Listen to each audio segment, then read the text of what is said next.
Clicking connection. You're now live. Oh my gosh, we did it. Yo. We're IT professionals, actually. This is pretty good. Lighting's on point. I think it's just the glow of our skin, man. It's just maybe. I think we look this way even without light. I'm getting some nice sun. This is fantastic. I like that Canada. phone the best. Yeah, Canada has sun, right? Canada had sun, Yeah. despite the myths. Yeah, Joe was in the Great White North Yup. over the weekend. Tell us about it. What was going on? Well, what happened was me and my buddy Evan led a workout called City Shred. Mm-hmm. And it was an outdoor, almost like boot camp kind of vibe for about 2 hours. In Yeah. a nice little stadium track and field type setting. It was a beautiful day. It did look beautiful. It was a heavy workout. There was great nutrition there. Oh, was there? Shout out to you with nutrition. Good. I did a good job. I know you're repping nutrition. Yeah, I'm all about that. They did great with vegan proteins were there. Genuine Health sponsored it. Oh, okay. Bio Raw you ever heard of Bio Raw? Bio Raw? No, it sounds intense. It was like my favorite thing there. There was this one guy who just made plant-based bowls of food. Just one guy slinging Literally plant-based? one dude. Yeah. And I loved it. One dude slinging plant-based. I love it. I was like, this is all that I need in my life. His name was Oren, and I spent probably a good hour with him. Yeah. Because I was like, you have solved my problem. He was like, you can take this in the airport, and you can travel with this plant-based bowl. I'm like, dude, you have no idea. Thank you. I needed this. Oren, you have no clue what TSA is going to allow, so please do not give that advice to anybody. It's you guys walking around with just some bowls. All right, guys. Be Well, careful. hey, we're back tonight. Everyone does this. This is what we do, right? But I wish I didn't. So we're back today. We wanted to keep this rolling. I felt we had a really good time together last time. I had a great time. Yeah, I'm happy to be here. And we wanted to talk about something that is incredibly frustrating for most people. This is going to be the anchor topic of this whole thing, and it's the plateau, right? We're talking plateau. We are talking about an extensive land area having basically a relative level service raised sharply above the adjacent land. Indeed. Yeah, that's what we're talking about. We're talking about geographical Masses features. of land. Yeah. But no, we're not. We're actually talking, I just read that. You may have seen me read that. I thought it was my joke. That's my one joke we hit. Wait, you wrote down your joke? What was it? Was it good? You literally wrote down your joke. I was like, yeah. It's right here. Yeah, I'm going to define plateau. And then I was hoping you'd be like, that's not what we're talking about, right? You've lost the trust of the people. They thought that we were witty. They're gone. Nobody's watching anymore. Yeah. but we're talking plateau. So we're talking plateau, guys. We know that everyone kind of gets to this point in their fitness and their nutrition where they think they're not making progress anymore. Joe, do you see this? I see the plateau as a really big challenge for a lot of people, and we dive deep and we get emotional sometimes, and there's a lot of support. There's a lot of like soapbox moments where we're trying to kind of pull someone through. But on the fitness side, can you tell me about your experience with, maybe your own experience with like a plateau? Yeah. Or maybe one of your most recent clients or anyone that you're working with that might end up hitting this plateau as well? Yeah, the plateau is super frustrating. It's almost called like the law of diminishing returns. So, yeah, I don't know if I can't remember if I made that up or if I read it in a book, but let's just say that I went with it. Because what happens is this happens so much in the training side where you might get a plan for like a month, maybe even 2 months or 3. Oh. And if you are a sedentary person Yeah. and you start working out, then you're going to see quick results off the bat. Mm-hmm. So if you've never worked out before and I give you a plan, you're probably going to see rapid results because it's so new to you. Yeah. So it's such a shakeup that you could do the same plan for several months and you'll see results for a long time. Yeah. But the more advanced you get in your lifting, Yeah. the more minute the results become. Yeah, this is what we call in research, we call it an untrained population. Why is this? Because you want to roll, man. I didn't mean to like break you up, but no, the only thing is just in research, we always like to make sure that we're just looking at the population. If we're looking at like someone saying that they're going to do this specific workout, we want to know if they're trained or untrained. Because I know what you mean. Are we good? Yeah. Okay, good. Okay. All right. So that person will see results quicker. Yeah, for sure. Right? So, but through your fitness progression, if you keep doing the same thing as you get more in shape, more athletic, you increase, you can lift heavier weights and stuff like that, your results start to go down and down and down and down. Like your gains will be minute. Sure. As opposed to when you're starting, they're very noticeable. Yeah. Not that you're going to lose strength. You're not going to lose progress. You're just not going to see gains. So here's the thing about the plateau. Okay. I actually, with the law of diminishing returns, I think that you actually do lose progress. Because like I've noticed that in myself. So if I am hitting this point, this is where the plateau comes in. If you're feeling it from stress or just life in general, or you've been doing, there's a lot of things that can cause this. But if your response is to continue to go harder and to do the same plan and not mix up your routine, you're just going at it harder, doing the same things, you actually see your results and your performance start to dampen. Yeah, man. It's keeping you're on the same cycle. You got to break that cycle a little bit, right? Yes. So if you end up having someone in training, like what are those two things that you're going to see a client say, like, I'm not seeing this, or I'm struggling like with this specifically? Yeah. With the plateau? Yeah. It's my approach to this is actually, I like to attack it from a completely different angle. So I do this with myself. I will actually take a step back from what I'm doing completely. So I will remove myself from my current regime. Yeah. So if I'm doing Tone House right now 3 days a week and I'm doing strength training with like supersetting, and I'm noticing a plateau in performance, then I will completely do something different. I'll go to Pilates, or I'll start running, or if I'm in the gym, I'll lift completely differently. If I was lifting like, for heavy weights, 3 sets of 8 and a supersets, well, it's like I'll go 3 sets of 20 on, and if I'm doing deadlifts, I will not do deadlifts. I will go do something completely different. Yeah. And I'll do that for a week, maybe 2, and then you come back and reintroduce certain things that you were doing, and I think you start to see, different results. Yeah. Would you even say, so that's the physical side of it? Would you say there's a different mental side of it as well? Yeah, it's that whole, you're trying to push through and like work when all you need to do is actually slow down to speed up. Got it. So this psychological thing is like, we're taught with all of this stuff and like everybody's saying like grind to just push through these things. Sure. But it actually sometimes is not the intelligent approach. Like I'm always like, train smarter, and then hard. Yeah. But you got to train smart first, and then when you go in, you want to train hard. So I will take a step back. And it's hard psychologically because you think like, man, I'm not going to progress. Sure. But yeah, because you're worried, hey, I put in all this work. If I stop now, I'm losing speed. Yeah. And I think as New Yorkers too, right? Speaking to New Yorkers, but anybody, I feel like it's New Yorkers. Like we end up being people who like, the grind is real. We just want to keep going, and we are told that, right? But when it comes to our bodies and even our minds too, we kind of got to get away from that philosophy sometimes. What do they say? They say work smarter, not harder. Is that kind of part of that? It is it is that. I mean, obviously you want to train hard when it comes to the gym, but I mean you need an intelligent approach. And the plateau thing is like, it's so crazy that you just need sleep sometimes. Oh my gosh. Do you end up talking about sleep? I mean, like honestly, not a lot. My reaction my reaction was genuine when I just did that. But no, I feel like sleep. It's like people need to be reminded. I need to be reminded of it, right? I do too. I think we even talked about it a little bit last time, but really, like sleep is so important. So maybe we can shelf that because I think it's a topic on its own. It is a big one. But within all this and those plateaus, like sleep is such a big thing, which. Yes. Even in nutrition, it's something where when I end up seeing somebody, they're trying so hard, they're pushing so hard, it's something where the lack of sleep is going to really slow down the progress that they're going to see in even muscle maintenance, right? Muscle gains as well, because when you sleep, depending on your sleep cycles, you go through those 3 or 4 sleep stages, basically, depending on who you look at. But it's like 4 sleep stages, right? And as you kind of go into from those like lighter stages of sleep in stage 1, stage 2, stage 3, and 4, when you get in those deep stages, your body's releasing testosterone, it's releasing things like your growth hormone, and you need that, guys. You need that kind of stuff. So if you're not getting that deeper sleep and you're not helping your body recover, you're not going to see those type. I keep saying gains. Why do I don't? I don't like gains.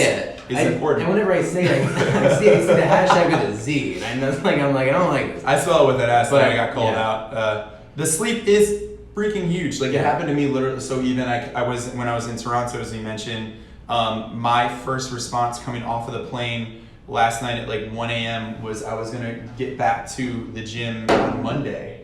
And go after it, but I reminded myself like, yo, your performance is going to be lackluster. It's not going to be very impressive. Like Sure. you need to sleep and relax. Like I took Monday, and it sounds so simple to actually sleep, recover, to eat. So to feed myself with nutrients, because I was eating not as well as I was Definitely. when I'm at home, right? Yeah. And so I need to feed my body to be able to perform on these exercises. Let Sure. it soak in, got another night of sleep, and today was my first day back. Yeah. And the old way of thinking, the psychological thing, I would have beat myself up. In my early 20s, I would have actually gotten upset with myself Sure. and gotten down on myself for not working out. Yeah, man. You know what I'm saying? I do. I do. I've been there too. So, even like for some reason, just brought back to like college and studying, be like, you just gotta like, push through right now. But even like your brain is gonna benefit from just being able to kind of like file away those thoughts, kind of clear out different thoughts too. So it seems really important. But back to the plateau.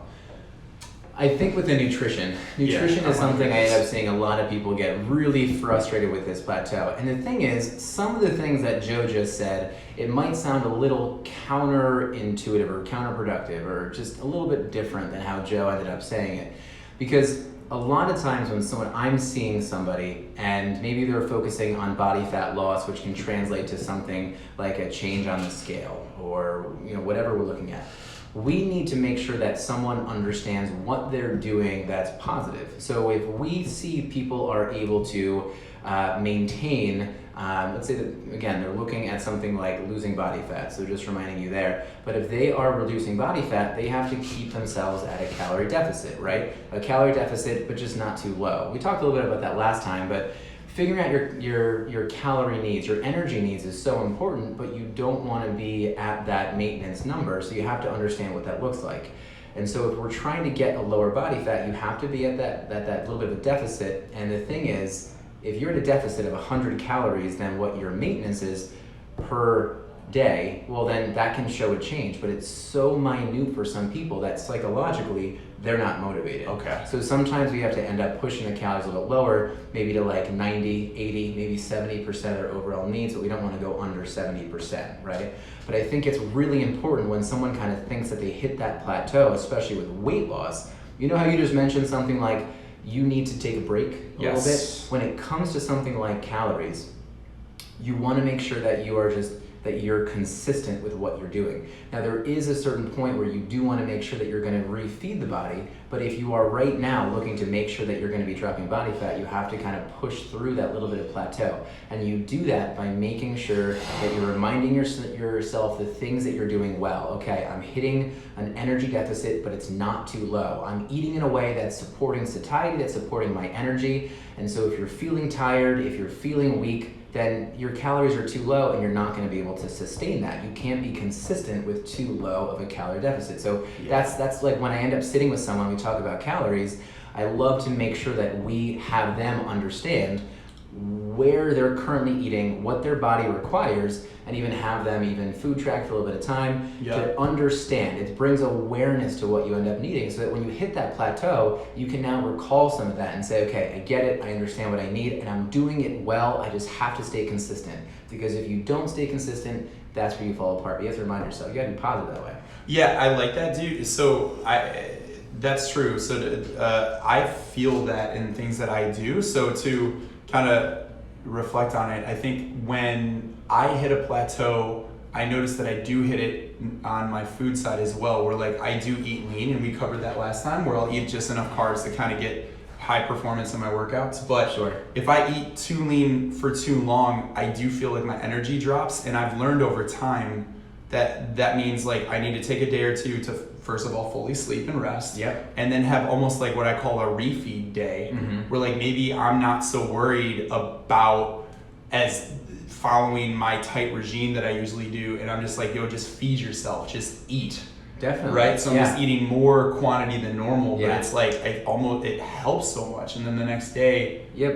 It definitely does. Yeah, because even mentally, right? I brought the mental side of it. When you end up taking a break, the mental side of it, making sure that you take a break and you feel that, life isn't all about maybe like restriction. You might feel that way as you're trying to like keep such strict control. You're like, you know what? I can just make sure I'm going to eat right now. And that can end up being, that's kind of like that refeeding day a little bit. It's not a cheat day. I hate that kind of term. I hate that too. But it's trying to make sure that you end up realizing like you can take that little bit of a break. Because one day, like when we talk about a calorie deficit and being consistent, that one day where you refeed yourself to help yourself mentally, help yourself physically, that's not going to mess you up, right? No. It's not going to F you up. You will be able to kind of push through it. You'll be just fine. But you have to be aware. Yes. Like I love that you ended up saying, I felt this way. I understood what it was.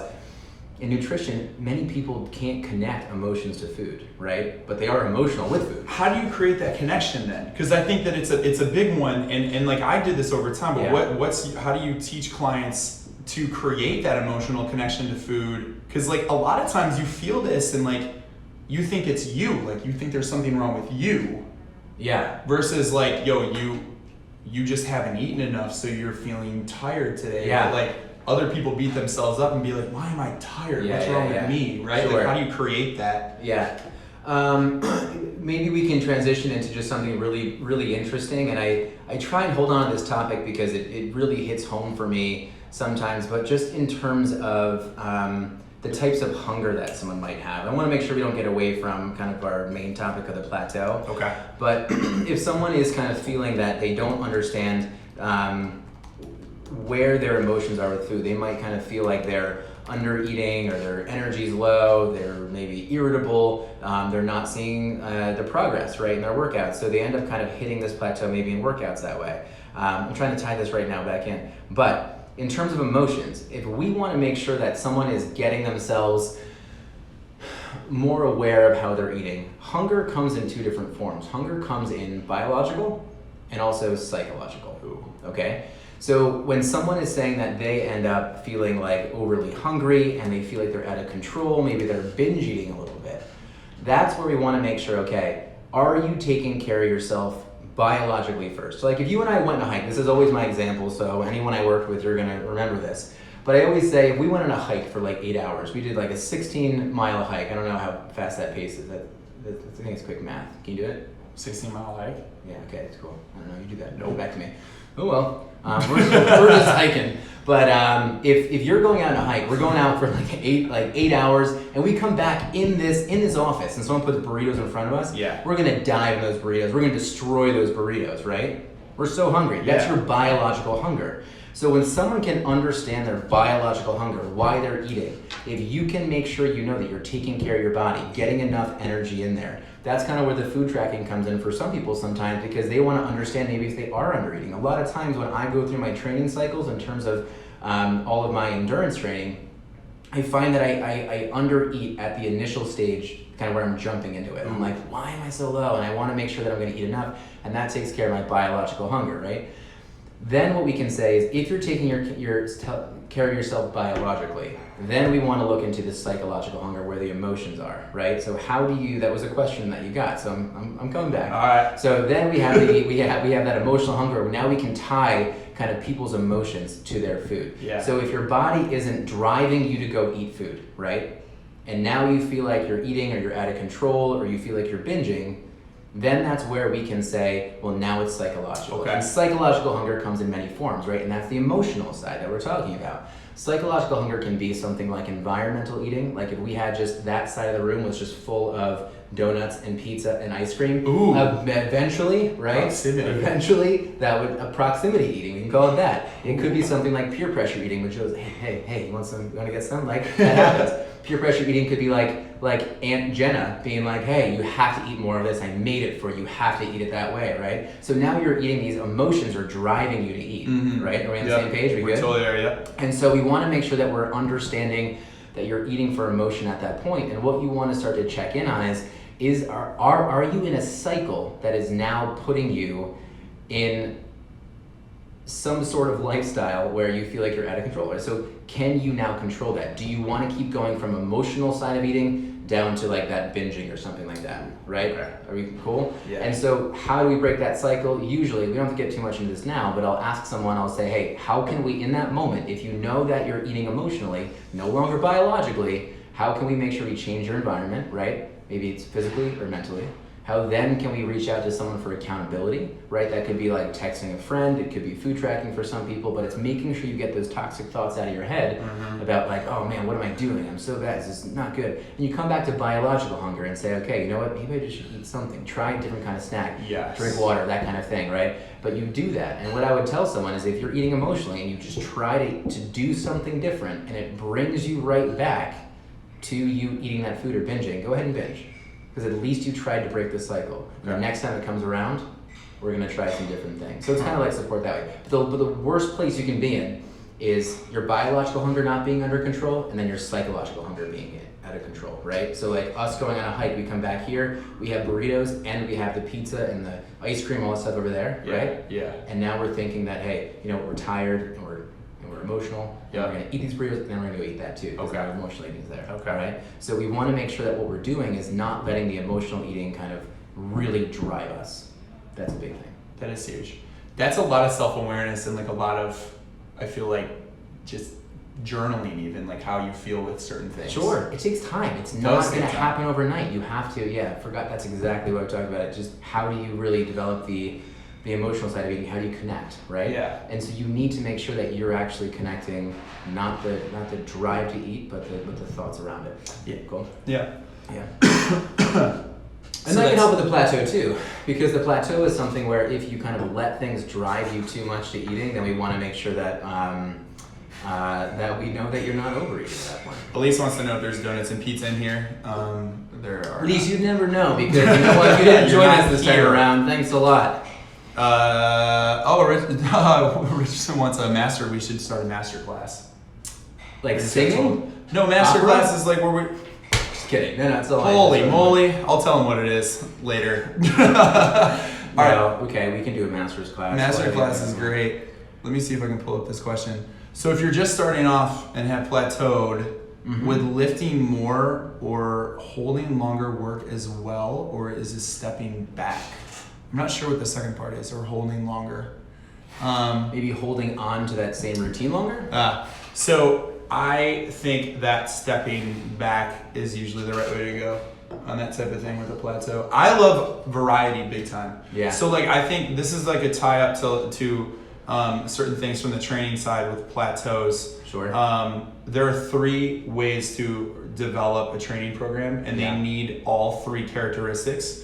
And one is consistency, the other is variety within that consistent structure, and then offering elevated levels of intensity within your training program. I love it. Can you say those again? So you need consistency, which is your overarching structure. Yeah. So that is like, I'm going to the gym for strength training 3 days a week. Okay. Or I'm doing cardio like 4 days a week, whatever your structure is. Okay. Right? You're staying within that. Yeah. Then in that structure, you offer yourself variety. Okay. So Monday's leg day.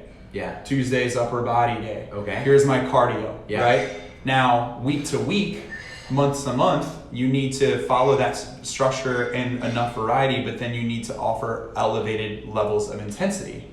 So if I'm just doing 3 sets of 10, 100 pounds of chest press, week 1, week 2, week 3, week 4, we're not getting anywhere. Sure. We're going to plateau, and you might actually find that you start losing strength. Yeah. That happens because your body adapts to the demands that you place on it consistently. Sure. So if I'm not putting increased demands on it, I'm never going to see any progress. So the elevated intensity is very huge. I relate, so that's why, but also all the variety piece, if I'm plateauing after a month or 2 months, I will scrap everything and I'll do something completely different. I will go to like a cycling class, I'll go box. Sure. I'll go like do a different type of strength class I've never done. Yeah. I'll like, and it just 1 or 2 days of that like shocks something. Yeah. To where you can go back into your routine or Yeah. just offer enough kind of a new approach to it. Nice. Even mentally you kind of get more clear. Yeah. So you just attack things from a different I angle. love that mental side. I feel like you're really big on the mental side. I think it's like, everything. Yeah.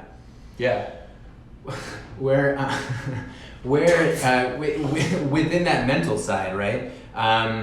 I just wanted to touch on this in terms of how someone kind of deals with that mental side, even like without switching up the routine. Is there anything else that you would kind of give someone? Someone's like, hey, you know what? I'm changing up my workouts, and I'm really still seeing this kind of plateau. But you see that they're just kind of overworking, they're stressed. Yeah. Like, how do you touch on stress? Maybe you can project on this yourself, or maybe you just know how to kind of guide someone. But like, tell me about stress. I want to know how you can like resolve some of that kind of stuff. I know with nutrition, there's things we touch on, but I'd love to hear from the fitness end.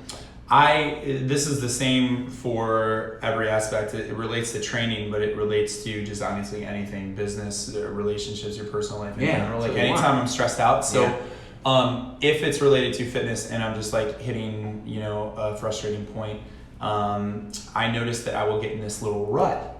And like even my mood starts to get a little bit more kind of like, I'm down in the dumps a little bit. Okay. And I'm pulling myself up a little bit. You're just kind of like a little bit more irritable. Yeah. Because like I believe this, that if human beings are not making progress, I think that you tend to be a little bit kind of just not very excited about things. Sure, you can become complacent. Is complacency like really it's a dangerous spot to be in? I think it is. So you're not at your best in that space. Yeah. So if I'm not progressing, it literally means like sometimes that's why I say take a step back and like even screw exercise at that point. Like even if it's 1 or 2 days and I have to remind myself I'm not amazing at this.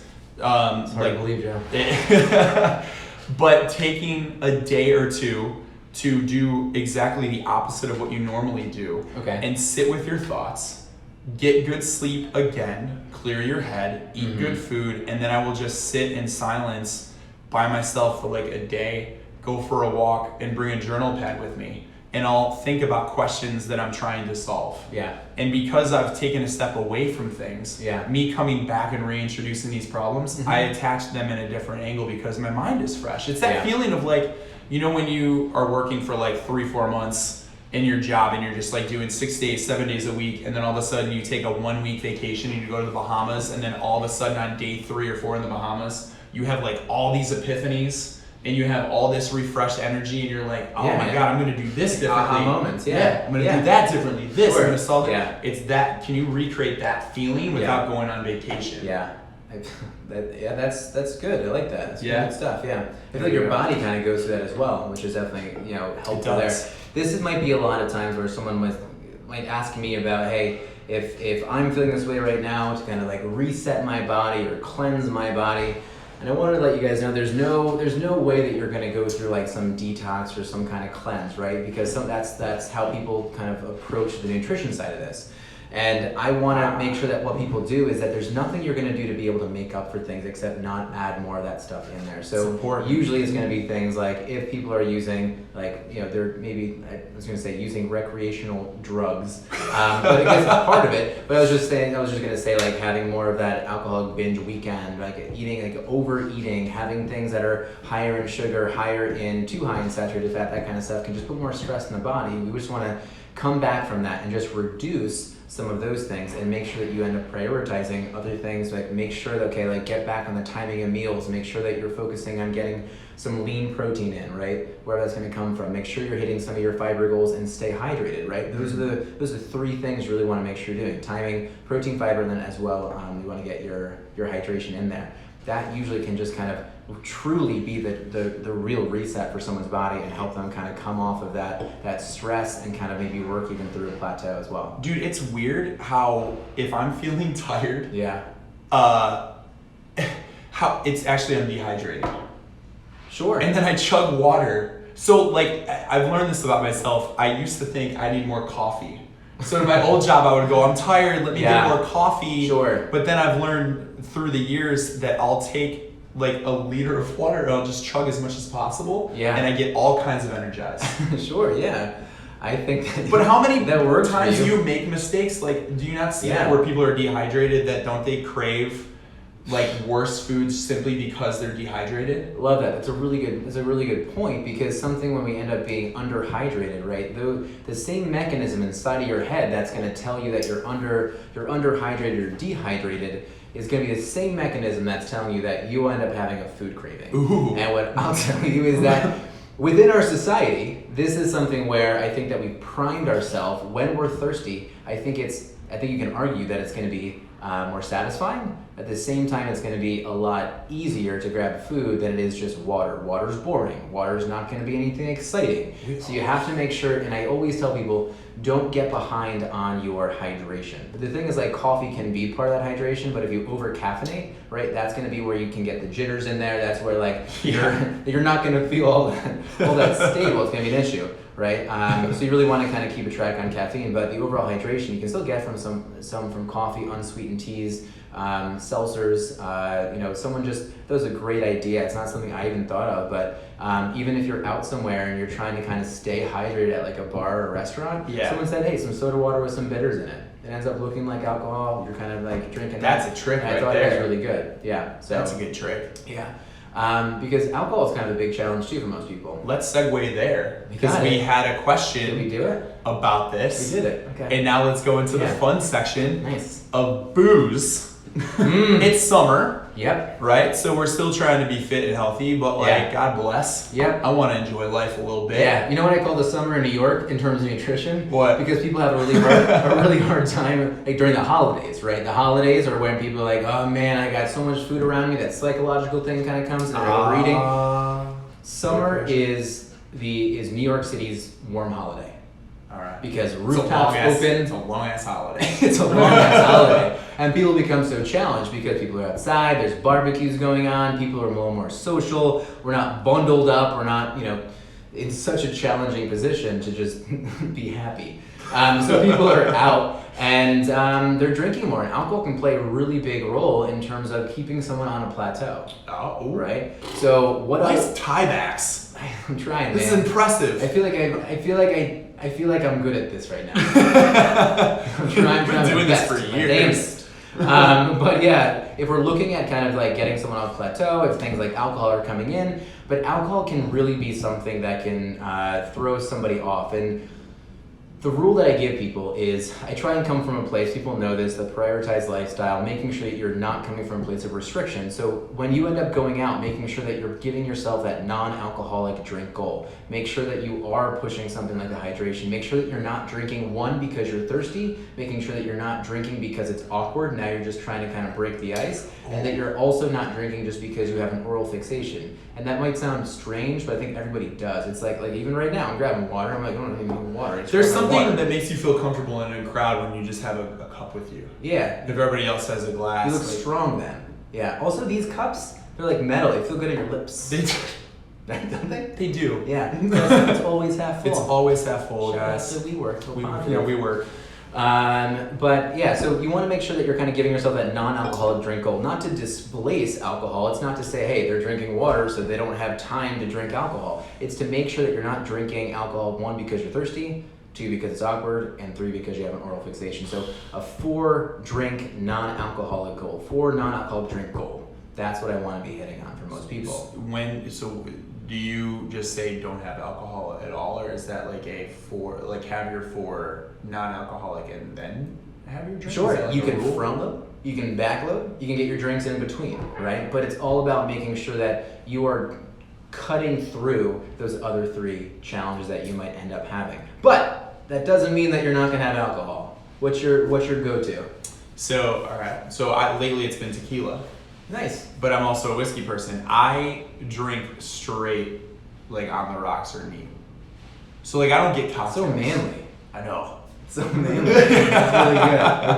Okay. Yeah. No, I'm not a big cocktail fan. I'm not a big cocktail person. Yeah. For me, it's the sugar. I don't like. It makes me feel bad. I just get kind of bloated with that type of stuff. Sure, like when yeah. it's a big cocktail. So like Yeah. if I drink alcohol, I tend to drink it straight, or I have like a glass of wine or like a beer. I'll just go like straight to it. Yeah. But cocktails, I stay away from.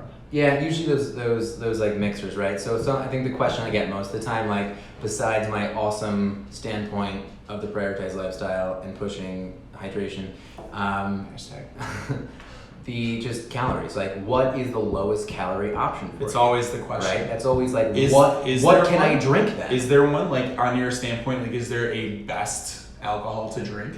I will answer that question with the idea that we're looking for the lowest calorie. Okay, So I'm going to lowest say calorie drink. anything sparkling, right? So Okay. usually anything sparkling, if you're going to have wine or just like your straight liquor. That's what you can do. You know what I leave out there? You know why this finger isn't up? What's up? Because that one could be light beers. You know why I don't put that one up Why? though? Because who wants a light beer? Yeah, I don't. If you're gonna get a beer, get a beer. Get a beer. Right? That's my standpoint Yeah, too. yeah. Like make it taste good. Like make it worth it, right? Are you just drinking a drink? Maybe, I don't know. So here's the deal with alcohol, because I get it. Like Yeah. there's calories involved in alcohol, obviously, but like even from a health, we all know that we shouldn't be drinking a lot. Like The we less shouldn't be alcohol, the spending better, so that's much it. time on this. Like you all know, and you're asking this question to get like some type of like, oh, tequila is the lowest calorie, so that's the best one. I'm just gonna have tequila from now on. And then somebody's gonna overdo it and have tequila like 4 nights a week. Yeah. And then it's like, well, I was drinking tequila though. It's like lowest calorie. That's not the solution. No way. So like my approach to this is like, if I drink, I will drink. Mm-hmm. But it's because maybe like for the last 2 weeks I was on point with my nutrition. Sure. My hydration was solid. My training was feeling good. Nice. So like if I'm gonna go out and have fun, like I'm having fun. There's a reason for it. Yeah. But I'm also not having like, I'm not throwing down, 15 shots. But like if I wanna have like 2-3 drinks out, I'm gonna have it without feeling guilty about it. Yeah. Which goes to the Sure. psychological thing, right? Yeah. But don't make this a habit. Obviously, it's going to make your training suffer. It's going to what does it do like from a fat standpoint with alcohol? Like, is there something like I've heard this before. Is it harder to burn calories that are generated from alcohol as opposed to food? No, your body loves alcohol as we speak of energy, right? You can run your body off of alcohol. I've heard you this. just will die when you stop drinking alcohol. So alcohol is something that burns extremely efficiently, and it gives you a lot of energy. In terms of calories, it's closer to like fat per gram, right? So it's Okay. 7 calories per gram, and that doesn't really whenever someone says it to me, I was like, I can't relate that right now. But like, it's closer to fat in terms of giving you a ton of energy at once, and it burns so fast. So when we have a challenge, when someone is starting to drink alcohol and say they're eating at the same time, your body is going to prefer to use alcohol as energy first. It's going to prioritize that actually. Oh. And what's going to happen is now that something like the protein, something like the carbohydrate for energy, protein to break it down for amino acids. We have something like the fat being broken down too to help different kind of hormone production, right? That gets put on the back burner, and now alcohol is prioritized. And so now you end up you're putting yourself in a position to not actually be nutritionally optimized. Interesting. And so that's why we don't want to do that. Plus, yes, it is calories and all that kind of stuff. And the more alcohol we have, it can actually break down lean body mass. So it's not where we want to do that. And a lot of times, what do people do if they're like, you know what, I'm going out this weekend, I'm going to get crazy, I'm taking tequila shots, Yeah. like, I'm going to save my calories, right? So they end up saving their calories, and then what happens is they get like this larger proportion of calories from alcohol, and now their protein suffers, right? So they're not taking in protein to actually maintain their body mass. They're not getting enough carbohydrates, so they're gonna get energy from alcohol, but now it's gonna be all messed up, man. Okay. Yeah, so we want to make sure that like alcohol the body will use it. The body likes it, not in the way that we want it to, though. Got so, that. Got okay, that. are we on the same page? Yep, we All right, are. cool. I think it was really interesting. I've had that question a lot, and I think that Yeah. makes a lot of sense because I can feel that in my body. Like anytime that I am drinking, like I worked out today, we had some drinks. Like after celebrating what happened in Toronto. You drunk now? Not right now. Not right. Don't pull my cover, man. Just straight. But I had some drinks, and like every time I come back into a workout after having some drinks, it's never really my best Yeah. workout. Yeah. Performance is kind of like, Never gonna be good. So it takes me like a couple days to get back into the flow. And let's not give alcohol the pass and be like, hey, you know what? That little bit of alcohol is gonna help me out here. There's no benefit to it. There's no benefit to alcohol. It's not gonna lower blood pressure. It's not helping you out that way. It's keeping you social. You're going out with your friends and you're enjoying it. So we can't come from the standpoint of like, never drink. If you drink right now, you're gonna compromise everything. It's gonna be the worst. Just know that the less alcohol you have, just the better. It's as straight as that. So just please make sure that you're seeing that. Let's just go sober. Sober lifestyle? You and me, let's just go sober. Let's start a movement. Let's do this. How long can we go, you think, without having a drink? I'm pretty disciplined, so I would probably say like 2 days. Okay. Now this is...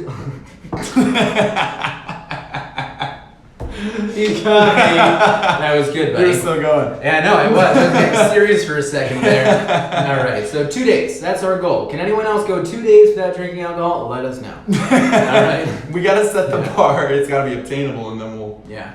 we'll All right, so raise it. we promised each other that we were going to stick with about 40 minutes here at most, Yes, and we were going to hit on some questions. Can I ask a question over here right now? What we got? We have a question from Jiyoung, and Jiyoung asks, what else can you do when you're dealing with serious issues in life that causes broken sleep and you are exhausted all day? I have my answer, and she's answering it herself, and she wants something outside of that. Now, Jiyoung says, I want to not get the answer of sleep, basically. She's saying, what can I do other than sleep? Yeah, so serious issues in life that cause broken sleep. Yeah, so you want to go first? I can go first because I don't think I think that you have to tackle the main problem that you end up having right now. I think the main problem is that you end up having some of these serious things in life that you have to end up taking care of, and whether it's like as serious as needing to go see like a mental health specialist, whether it's just making sure you are getting sleep, whether it's just kind of talking through something, do that, tackle it. There's not going to be a food. No. I've never taken a food that just takes away problems. Hey, how that works. That's not going to happen, and I don't know on the fitness end. I don't know. I guess I feel better sometimes after I work out. Well, but exercise can be these an sound outlet. serious. Yeah, this is different. Exercise can be an outlet. Yeah, sure. Yeah. But I would just say, I think you can kind of tag onto this, but I think you got to tackle the main issue. I think you got to figure out what's really going on. Yeah, I mean, that is what it is. But some people, to me, that goes back to even meditation. Like, so I am not amazing at meditation, and I think meditation can mean different things to a lot of people. Yeah. I think that Yeah. I view it as when I'm in those moments where I'm not sleeping well, it usually has to do with something subconscious that I'm not aware of yet. And Sure. so I'm not able to attack the problem and make adjustments in my life. So sure. that's when I will take like a day or even an evening, whatever time I have. I'll go for walks. I go for walks and like I'll write down the problems that I'm trying to solve. Sure.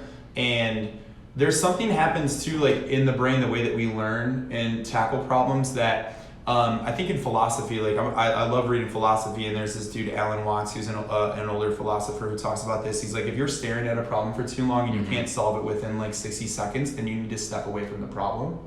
And then what happens is your brain, if you're locking in this problem, you sleep on it. Yeah. You don't think about it. Yeah. The next morning, all of a sudden, things hit you. Like and you that. go, this is what I need to Yeah. do. But you pounding yourself and going, how do I solve this? How do I solve this? How do I solve this? Like usually isn't going to get anything done. Yeah. You need to go talk to somebody. You need to go have conversations. You need to not think about it. You Yeah. need to go see your family, be around people that make you happy. Yeah. And like all of a sudden, some of these answers like just kind of hit you. And you're like, oh, that's what I need to do. This is what making me feel bad. Definitely, You yeah. know what I'm saying?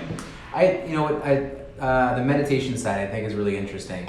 Let's say someone out there right now is like, you know what's that meditation thing about? Or someone's thinking like, I just want to try that. Yep. I know you are, you're just a good meditator. Can I say it like that? Sure. If you wanted to say, hey, here's a stepping stone if you want to try meditation, why don't we kind of let someone know, like, what would you recommend them do? This is how I started actually. On YouTube, there's a channel called The Honest Guys, and they have guided meditation for a ton of different things. Some are guided sleep meditations, some are for boosting self-confidence, Yeah. some are for like reducing stress and anxiety within yourself. Yeah. So you plug in your headphones and you can just sit, close your eyes, lay down, listen to it, just breathe. That helps me out. Like the guided meditation helps a lot. Okay, good. Yeah, guys, check it out. What was the name again? Honest Guys. The Honest Guys, yeah. Sounds good. There you go. Okay, cool. What else you got over there? So another question. These were some that I think came from yours. Let's go. You want to go like best way to fit or include fitness in a busy schedule? Yeah. Let me know. You end up having someone. I'm assuming that you have a client. It's like, you know what? I can't get to you, or someone's thinking. You're like, how do I get this done? What would you do? How would you give that advice? Someone says, I just don't have the time. I can't. You know how like the easy answers are probably going to be like put it on your calendar, treat it like a meeting invite, Yeah. schedule your workout Yeah. in advance, pack your gym clothes beforehand. Sure. Good one. And like that stuff's true, Yeah. right? So some of that is true. This is the surface level answers. of doing those things, setting yourself up for success, pack your clothes, plan your workouts, pay for them in advance so that you have like an investment into it. I like that because I definitely believe in that too. It's like we're all money motivated sometimes. Yeah, we are. But going deeper into this, like the truth is, like it's easy for me to say that you're going to prioritize fitness or should, because I think that these decisions come from level of priority in your life. So for me, fitness is a huge high level of importance. It's my job now. It's like my career. Yep. So I'm saying no to other shit to get in a workout. But I remember back in like my sales days, and when I worked with people like that, it's like fitness is not the top of the list for people. Like their career is the first thing whenever they're in, or their like family. Someone in finance might be like, "Hey, why aren't you thinking about money?" That kind of thing. Yeah, they're like, "Dude, I'm gonna burn the oil." Like I love this stuff, and you know, fitness is something I get in if I get these things done. Yeah, but I think a good rule of thumb is this: is like setting up kind of a structure of a goal of like, what would your perfect week look like? If you were 100%, everything in your work and life went stress-free for the week, how many days did you go to the gym? And if the answer is like 4 to 5 days, this is like, yo, everything's solid. I loved it. I felt good. That's your goal of like a perfect week. Yeah. And then based on where priority is with health and fitness, because we all agree that health and fitness should be at a level of pretty high importance. Yeah. Right. But have a minimum of like, shit hit the fan this week, I'm going to the gym bare minimum 3 days this week. So you give yourself like this wiggle room of like, this is my optimal, but this is like my absolutely no excuses, I'm going. Because there comes a point, like you can prioritize all kinds of stuff in your life, but you cannot make an argument that fitness and health should not be a high priority in my opinion. Like it should be at some level, right?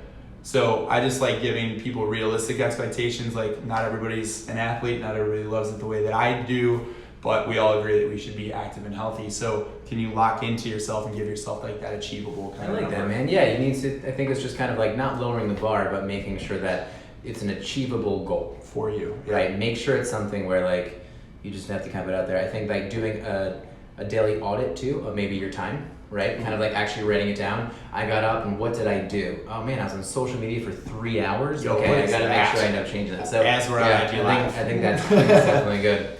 All right, cool. Pretty good. Yeah. So I think we should do this again. Maybe next week. I think we can do it next week. We can do it next week. Why don't you guys send us more of your questions? I would love to dive deeper with Ryan here. Anything you guys got from today, we'll ask for some more. But thanks for the questions that did come through, and I thought it was great. I had a good time. I had a good time, Joe. Joe, it's always a good time with you. I'm glad to be here, and I'll be glad to be here next time too. Maybe you should write down a closer next time, so that you can refer back to your notepad that you did your show. I'm just gonna read the definition of plateau again. All right, guys. Well, thanks so much. If you have any questions, send them to us, whether it's going to be on Facebook, whether it's going to be on Instagram, whether it's an email or in person. We're here for you. All the things. And we'd love to make sure that we're getting that answered. We're here to reach the larger people. We love to work one-on-one, but we want to make sure that our message gets out a little bit further. And the more we do this, the more we get our message out, and the more succinct we get with our message as well. So we're working on it. It's working. Vega, you will sponsor me. It will happen. Look at that face. At some point. Look at that face. put it on your bars. Give me your protein. All right. Just the bar. I just want the shakes. Okay, all right. I think we'll see you guys. Okay. That's it. Bye. Love you guys. Beautiful. Bye. Where's this button? What do I do? You don't even know what's happening. Dude, it's still going. Views. Hey, Joseph. Mm-hmm. I'm having a hard time here. They're They're all laughing at me. Oh, what's going on? How do I? Dude, are you serious? Yeah. N? Oh. Holy cow.